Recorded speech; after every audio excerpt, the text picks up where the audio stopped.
konyo wa mai te kutuma mai te tipuru wa mai kutuma mai te konyo wa mai. How was I first introduced to this plant?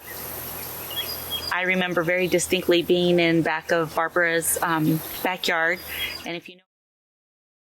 A really beautiful and important piece capturing the culture that is a strong beating heart, still deeply connected and part of nature. And I think that that concept that they got across, plants being the first people, being ancestors, it tapped into the ideas of kindness and balance, and how modern cultures don't really have that connection to the land. They don't see the land as a living thing, or the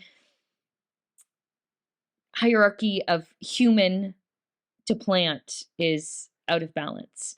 So I think tapping into how modern cultures have appropriated the culture and appropriated the land through misinformation and miseducation was really aptly discussed.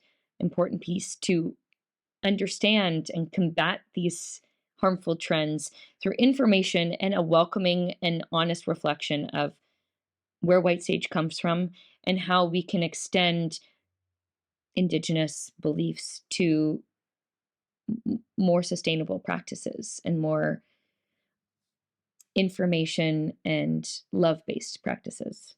You know, the film shows the relationship between nature and people, and I really love that it shows that relationship in a positive light. You know, it shows it as a symbiotic relationship. If we protect it, it protects us. There's a moment in the film where Gerald Clark mentions that native cultures don't have a word for nature. You know, he says, "We are nature. We're part of it. It's just as natural as breathing." And I thought the film was just a beautiful homage to that concept. Overall, I thought this film was informative about climate change, about cultural appropriation, and I really enjoyed watching it. I loved seeing just how incredibly emotionally connected this community is to the white sage plant, and even just hearing, how multiple people described the plants in this context as their ancestors and as their relatives, and how that just creates such a deep sense of connectedness between the people and the environment. I just thought was so beautiful and so important. Which made it so much more devastating to see that, the climate change was affecting this white sage plant, and, many things were affecting this plant, especially, it was so eye-opening to see that, this, trend, if you will, of burning sage comes from a place of cultural appropriation, especially because I've, seen it so many places in movies and TV and, in stores, like the documentary was talking about too. You just see these sage bundles and everybody's doing it. So I think it's, so important to kind of spread the word on it, how important, this white sage is to this large community of people, and, to kind of keep, their traditions as their traditions and not try to, appropriate that. I loved how it explained the plant and its ecosystem and its growing environment and its cultural significance, and sort of the issue with poaching and the mass consumption and appropriation of it, culturally speaking, too. And I think as a documentary, it did a really great job of challenging the sort of Instagram reputation of white sage, and then talking more about the cultural impact and also the environmental impact, and the thought that it might become extinct as a result of appropriation. I thought it was a really, really great documentary. Well, I always say the strength of a documentary rises and dies on the subject matter. And this subject matter was really interesting in that, we don't get that many stories in media in general about Native American and Native American culture. So that was already unique. But then it's about the saging and the roots, and it really explained to me as an outsider, and made it accessible to me, the roots and the importance and the heritage of saging and the white sage, and what that means to Californian Native American cultures.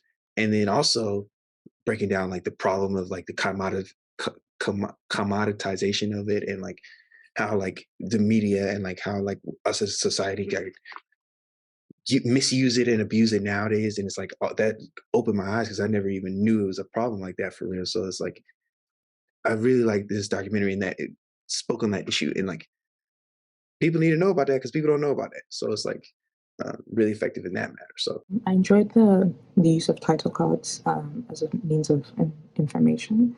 I think that was really well done, and I think it really helps those of us who aren't very familiar with kind of the subject matter understand it. The drone shots were really good. I think they really helped kind of convey the environment very well. And then I also enjoyed the question at the end of like, what can people do? I think that's a very important sort of statement. And having the characters explain that was, I think, really well done. Learning about how these like viral trends are affecting it in such a negative way.